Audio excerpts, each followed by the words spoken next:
যারা 5 তারিখের পরে দেশে লুটপাট গুমরামি শুরু করেছে, ওদের মাধ্যমে দেশ কোনোদিন ভালো হতে পারে না। ওদেরকে প্রতিহত করতে হবে। দেখছেন মামলা শুরু হয়ে গেছে। আওয়ামী লীগ অপবাদ দিয়েছি, তোমরা মিথ্যা মামলা দিয়েছ, তাহলে 5 তারিখের পরে যারা মিথ্যা মামলা দিয়েছে তাদের মধ্যে আওয়ামী লীগের পার্থক্যটা কোথায়? আওয়ামী লীগকে বলেছে জুলুম করেছ, 5 তারিখের পরে যারা জুলুম করেছে তাদের মধ্যে আওয়ামী লীগের পার্থক্য কোথায়? আমি ক্লিয়ার বলতে চাই, আওয়ামী লীগের মধ্যেও যারা ডাকাত না, জালেম না, অত্যাচারী না, তাদেরকে অত্যাচার করা যাবে না। আমি ওই সমস্ত ভাইদেরকে বলবো যারা আওয়ামী লীগের মধ্যে ছিলেন, ভালো আদর্শবান ব্যক্তির দল আওয়ামী লীগ হতে পারে না। আপনি তওবা করুন। লুটেরা এবং ডাকাত বদমাশদের দল কোন আদর্শবান ব্যক্তির দল হতে পারে না, বিএনপির দল হতে পারে না। যারা লুট করেছে, যারা 5 তারিখের পরে মানুষকে অত্যাচার করেছে, আমি বলবো তওবা করুন, শুদ্ধ হন, মানুষকে শান্তি দেন। এই লুটের দেশ, অত্যাচারীদের দেশ, এ দেশের জাতি আর দেখতে চায় না, আর দেখতে চায় না, আর রক্ত দিতে পারবো না, বারবার আন্দোলন করতে পারবো না। এর জন্য প্রয়োজন হলো ইসলামিক কান্ট্রি। ইসলামকে ভয় পেন না। পাশ্চাত্যরা বিভিন্ন মিডিয়ার মাধ্যমে আমাদের মুসলমান মানুষের মেধার মধ্যে ঢুকিয়ে দিয়েছে ইসলাম ফোবিয়া। ইসলাম মানেই জানি আতঙ্ক, ইসলাম মানেই জানি কি না, ইসলাম মানেই কিছু না, ইসলাম মানেই শান্তি, ইসলাম মানেই মুক্তি, ইসলাম মানেই আপনার অধিকার। শুধু একটা উদাহরণ দিয়ে শেষ করবো, ইসলাম মানিটা কি। ওমর ইবনে খাত্তাব রাদিয়াল্লাহু তাআলা খুতবা দেওয়ার জন্য দাঁড়ায়ছেন। এক সাধারণ পাবলিক বলতেছে, আমিরুল মুমিনিন আপনার খুতবা শুনবো না। তাহলে কেন?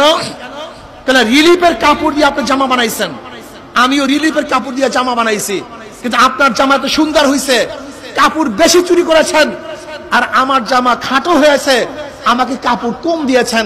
এর জবাব না দেওয়া পর্যন্ত আপনার খুতবা শুনবো না।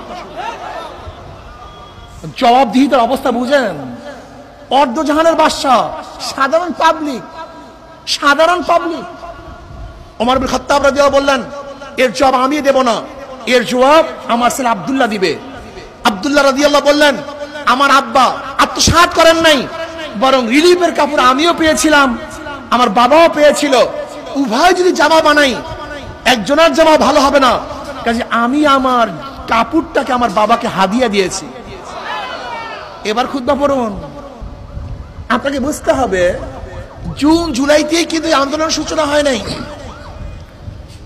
গত নির্বাচনে, মেয়র নির্বাচনে 23 জুলাই মাসে যখন আমার উপর আক্রমণ করা হয়েছিল, তখন আমরা রাস্তায় বসে ঘোষণা দিয়েছিলাম, এই আওয়ামী লীগকে হটাবার আগ পর্যন্ত রাস্তা ছাড়বো না, এবং বলেছিলাম আল্লাহ যেন এই আওয়ামী লীগ সরকারের পতন 2 চোখে দেখান। এদেশের মানুষ আন্দোলনের সূচনা করেছিল। 2024 5ই আগস্ট তার প্রতিফলিত হয়েছে, আমরা সাকসেস হয়েছি। দেখেন, এই সাকসেস জনগণের কোনো কৃতিত্ব না। আমি বিশ্বাস করি কৃতিত্ব একমাত্র আল্লাহর। কারণ ছাত্ররা তো প্রথম শেখ হাসিনাকে হটাবার জন্য আন্দোলনের সূচনাই করেনি। এই বক্তব্যই তাদের ছিল না। তাদের বক্তব্য ছিল চাকরি কোঠায় বৈষম্য থাকবে না, মেধা অনুযায়ী চাকরি হবে। কিন্তু সেই আন্দোলন গড়াতে শেখ হাসিনাকে পতন ঘটাবার পর্যন্ত পৌঁছার কারণটা কি?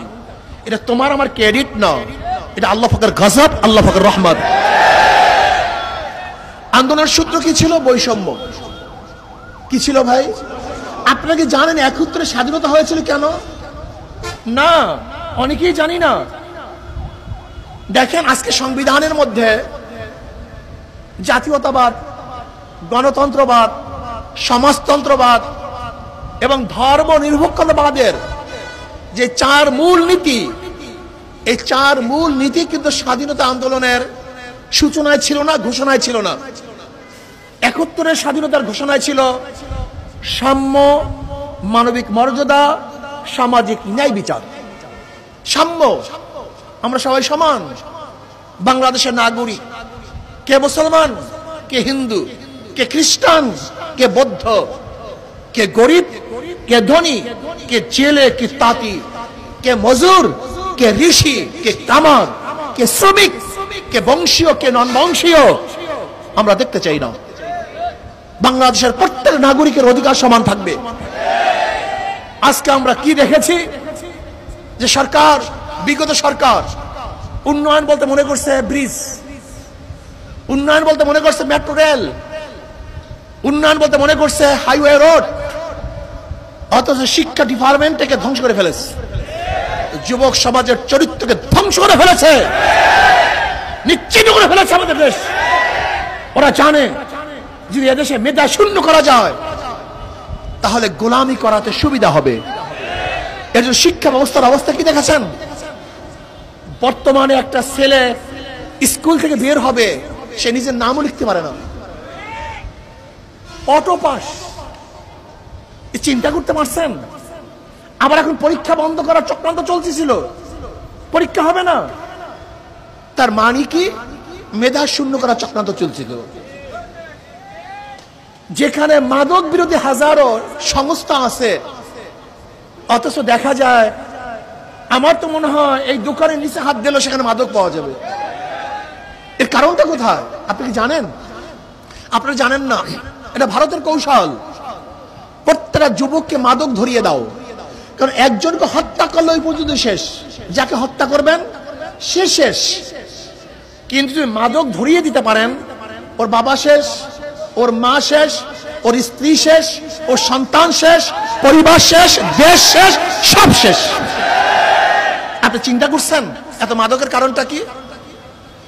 ও রাস্তাঘাট উন্নয়ন করেছে, কিন্তু হাজারো যুবকরা পথে ঘাটে মাদক সেবী দেখতেছে, তাদের চরিত্র উন্নয়ন করার জন্য কোনো পদক্ষেপ গ্রহণ করে নাই। আচ্ছা আমাকে বলেন তো, যদি মানুষই না থাকে আর রাস্তা যদি আপনি স্বর্ণ দিয়ে বাঁধিয়ে দেন, তা মানুষ হাঁটবে না কুকুর হাঁটবে? এই রাস্তা দিয়ে লাভটা কি আমাকে বলুন? যদি মানুষই না থাকে রেলে কে চলবে? শুয়ার চলবে না মানুষ চলবে? সব ধ্বংস করে ফেলছে। আপনাদের জানা নেই, আপনাকে বুঝতে হবে, বোঝার চেষ্টা করতে হবে। সাম্যতা নেই, আজকে শ্রমিকদের অধিকার নেই, মজদুরদের অধিকার নেই। আজকে বাংলাদেশের স্বাধীনতার বয়স 53 বছর, আমরা দরিদ্র সীমার উপরে উঠতে পারতেছি না কেন? আজকে দেশ দুর্নীতিতে 5 বার চ্যাম্পিয়ন হবে কেন আমাকে বলুন? অথচ আমাদের সাথেই তো সিঙ্গাপুর স্বাধীন হয়েছিল, মালয়েশিয়া স্বাধীন হয়েছিল।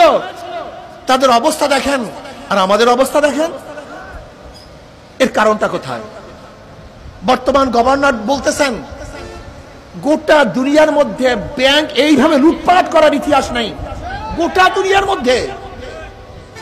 এসালাম গ্রুপ কি করছে জানেন? এই 8টা ব্যাংক কিভাবে দখল করছে? এক ব্যাংক থেকে 200 কোটি টাকা লোন নিত, অন্য ব্যাংকে দিত, সেখান থেকে 500 কোটি টাকা লোন দিত, অন্য ব্যাংকে দিয়া সেখানে শেয়ার কিনত। Money game. এই মানি গেমের মধ্যে ব্যাংকের টাকা দিয়া, ব্যাংকের টাকা দিয়া সেখানে ব্যাংক ক্রয় করছে, আর শেখ পরিবার সেখান থেকে 2/3 টাকা বিদেশে পাচার করছে। 2/3।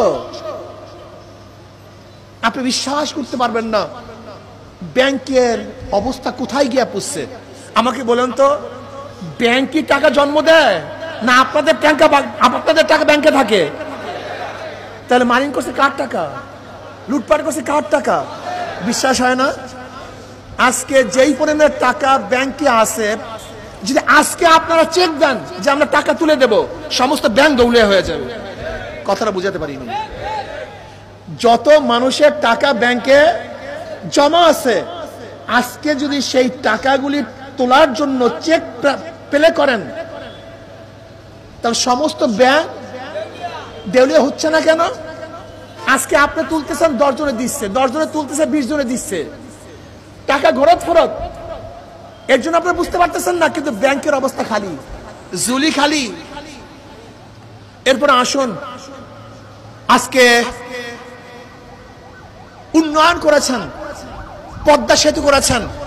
আপনাকে জানেন পদ্মা সেতু থেকে কত টাকা মারিং করা হয়েছে, চুরি করা হয়েছে?